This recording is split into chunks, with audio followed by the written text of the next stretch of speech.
दोस्तों, क्या आपको पता है कि बिना सीमेंट के ताजमहल कैसे बनाया गया? जबकि आज तक तो बड़ी बड़ी बिल्डिंग और पुल वगैरह सीमेंट से ही बनते हैं और सौ सौ सालों तक खड़े रहते हैं, लेकिन ताजमहल को बिना सीमेंट के बनाया गया है। तो फिर कैसे वो करीब 350 साल से इतनी मजबूती से खड़ा है? फिर चाहे कितना बड़ा भूचाल आ जाए, चाहे कोई भी नेचुरल डिजास्टर हो जाए, ताजमहल वहीं का वहीं खड़ा है। आखिर कैसे और क्या? आपको पता है कि उस समय ताजमहल कितने रुपए में बनाया गया होगा? क्यों ताजमहल को यमुना नदी के किनारे बनाया गया है? और साथ ही में आप यह भी जानोगे कि क्यों ताजमहल में आज तक लाइट नहीं लगाई गई। बस आप वीडियो के लास्ट तक हमारे साथ बने रहिए, और अगर आप नए यूजर्स हैं तो हमारे चैनल को सब्सक्राइब जरूर कर लेना। तो चलिए वीडियो को शुरू करते हैं। दोस्तों, हर साल लाखों की संख्या में लोग किस अजूबे को देखने आते हैं। आपको इसकी हिस्ट्री का तो पता ही होगा कि कैसे शाहजहां ने अपनी बेगम मुमताज के लिए इतना बड़ा मोनूमेंट खड़ा कर डाला। उन्होंने अपने प्यार को मुमताज की मौत के बाद जाहिर किया था। लेकिन दोस्तों, ये बिना सीमेंट के आखिर इतना बड़ा मोनूमेंट खड़ा कैसे हो गया?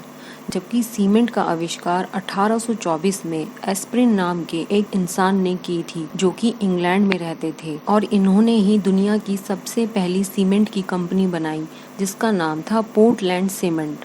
और ताजमहल का कंस्ट्रक्शन 1631 में शुरू हुआ था और 1648 में जाकर खत्म हुआ, लेकिन बिना सीमेंट के ये खड़ा हो चुका था, जिसे आज तक एक भी खरोच नहीं आई। दरअसल सीमेंट के इन्वेंशन से पहले आर्किटेक्ट एक खास तरह के पेस्ट का इस्तेमाल करते थे, जिसमें बहुत अजीब अजीब चीज़ें होती थी। और अगर ताजमहल की कंस्ट्रक्शन की बात करें तो इसमें बहुत सारे सेमी प्रीशियस स्टोन्स जैसे कि अकीक, येमेनाइट, फिरोज़ा, लेज़वार्ड, मूंगा, सुलेमानी, लहसानिया, ताम्रा, ये सब पत्थर यूज होते थे, जो कि बहुत ही रेयर स्टोन्स थे। और ये उस समय Russia, Rajasthan, Uzbekistan, Iraq, Israel, इन सब तरह के दुनिया भर के अलग अलग देशों से मंगाए गए थे। इसमें कुछ अल्ट्रा रेयर स्टोन्स भी यूज हुए थे, जैसे कि तिलई, पायजहार, अजूबा, नखोड़, जो कि इतने रेयर हैं कि पता नहीं शाहजहां ने इन्हें कैसे अरेंज किया होगा। लेकिन जो भी उन्होंने किया वो तो एक काबिले तारीफ है।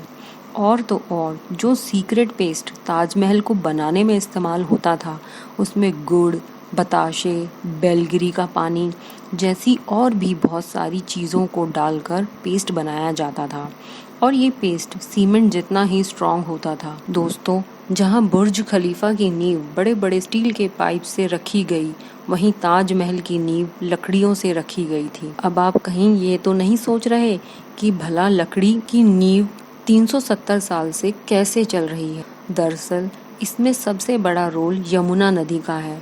यमुना सिर्फ ताजमहल को अच्छा व्यू ही नहीं देती, बल्कि अगर यमुना नदी ना रहे तो ताजमहल गिर भी सकता है। इसमें तो यह है कि पहले के लोगों ने इसमें ऐसी लकड़ी का इस्तेमाल किया जिसमें जितना भी पानी लगता रहे, ये लकड़ी और भी स्ट्रॉन्ग होती चली जाएगी, वरना बाकी लकड़ियां नमी की वजह से खराब हो जाती हैं। और यही वजह है कि ताजमहल के खड़ा रहने में यमुना नदी का बहुत बड़ा हाथ है। और अगर यमुना नदी सूख गई तो ताजमहल भी उसके बिना खड़ा नहीं रह पाएगा। अब दोस्तों, आपने देखा ही होगा कि ताजमहल के आसपास के चारों मीनार एक दूसरे से परपेंडिकुलर खड़े नहीं हैं, मतलब ये कि वो स्ट्रेट नहीं खड़े हैं, और ऐसा भी जानबूझकर किया गया था। दरअसल ऐसा इसीलिए किया गया कि अगर कभी जोर का भूकंप आता है तो वो चारों मीनार ताजमहल से दूर गिर जाएं, और इस तरह भूकंप के झटके ताजमहल तक पहुंचने से पहले ही इन मीनारों में ही ऑब्जर्व हो जाएं, और इस तरह से भूकंप का कोई भी असर नहीं होगा और वो सुरक्षित बच जाएगी। अब दोस्तों, बात करते हैं कि ताजमहल को आखिर उस समय बनाने में कितना खर्चा आया होगा।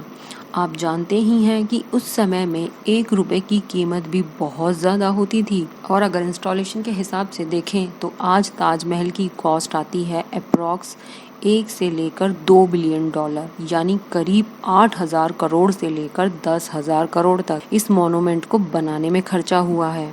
और अब दोस्तों, ताजमहल में लाइट क्यों नहीं लगाई गई? क्या आप जानते हैं?